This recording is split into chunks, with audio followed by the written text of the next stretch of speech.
Shalom, shalom, Israel's brother Yamari. I'm coming back at you through the cold cut. I would like to give all praises to Yahweh, Bahashem, Yahweh Shah. All right. I would like to give double honors to the men out there on the highways and byways, pushing this truth and honesty and sincerity. Right. The Aquath out there being submissive unto their husbands, are running their households, right, keeping the commandments. Right. And the mighty children out there keeping the commandments as well. Right. Abiding in their parents' house. So shalom, shalom to y'all. Right. Today we're going to go over being spiritually circumcised. All right. We're going to be spiritually circumcised. All right, let's go to Colossians chapter 2 and verse 11. Right, you have to be spiritually circumcised, man. All right.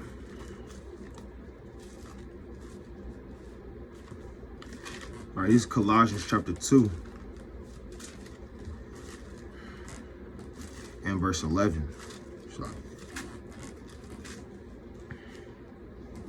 And it says, Colossians 2 and 11, in whom also you are circumcised with the circumcision made without hands, in putting off the body of the sins of the flesh by the circumcision of Hamashiach. So through the circumcision of Hamashiach, when we put off these sins, we're being spiritually circumcised. Or it's the circumcision without hands, meaning you're not being physically circumcised, but it's spiritual. All right. It's being spiritual. So when you keep you may not be physically circumcised, but if you believe in Yahweh Shah, you keep the commandments, you repent, turn back to your nationality in these last days, guess what? You're going to be spiritually circumcised. And that's what the Lord is looking for. All right? Let's get another precept. Let's go to Deuteronomy chapter 10 and verse 16. All right?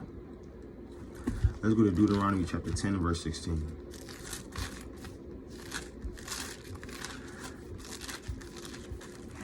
The book of Deuteronomy chapter 10 and 16. Circumcise therefore the foreskin of your heart, meaning you have to circumcise the foreskin of your mind. Or you got to change your thought process, man. When you come into this truth, you can't be thinking like how you was thinking 3 years ago, man. You have to change literally your thought process. You got to cast down imaginations, as it says in 2 Corinthians 10 and 5, right? You have to cast down imaginations. You have to develop a new way of thinking, right? And it says, and be no more stiff-necked. Right, so that's what Yahweh Shah really came to do. He came to try to circumcise the foreskin of brothers' minds. Not tell them they got to literally be circumcised. You can if you want to, right? If you built up and rooted in the faith and you feel like, you want to be circumcised, hey, take that next step. But, hey, that's not the point of what Yahweh Shah came to do. He came to change the thoughts of people's minds, man. Right? Let me go to the book of Matthew, for example. All right, let's get an example. All right, let's go to the book of Matthew. All right, it's Matthew chapter 5 and 27. You have heard that it was said by them of old time, thou shalt not commit adultery. Right, so you couldn't commit adultery. You still can't commit adultery, but if you commit adultery, you're going to get stoned. Right? But let's say you didn't commit adultery. Right? But you was lusting after that woman all day, lusting after another brother's wife. You may not have done the act, but in your mind, you continue to lust after that. The Most High sees that. Right? But what the Lord say?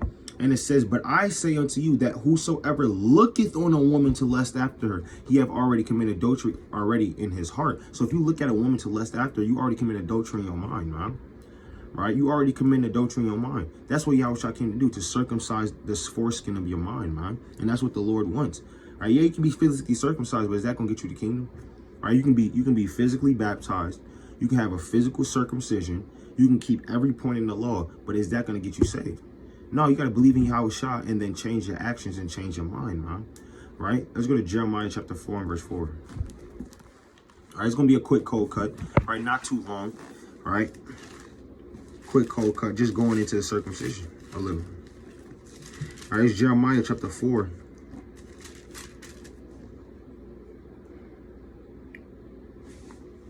It's Jeremiah 4 and 4. Circumcise yourselves to the Lord and take away the foreskins of your heart, you men of Judah and inhabitants of Jerusalem, lest my fury come like fire and burn that none can quench because of the evil of your doing. So based on the evil of our people's doings, the Most High was telling us to change our ways, man. Right? To circumcise the foreskin of our heart, man. Right? You men of Judah, you inhabitants of Jerusalem, man. Right? You got to change, man. You got to change the way you think. You got to change the way what you do. Right? That's what the Lord really wants, man. Right? Yeah, you can, circumcise, your private parts. Right? And guess what? If you still doing wickedly, what was the point of that circumcision? If you still doing wickedly, what was the point of that baptism?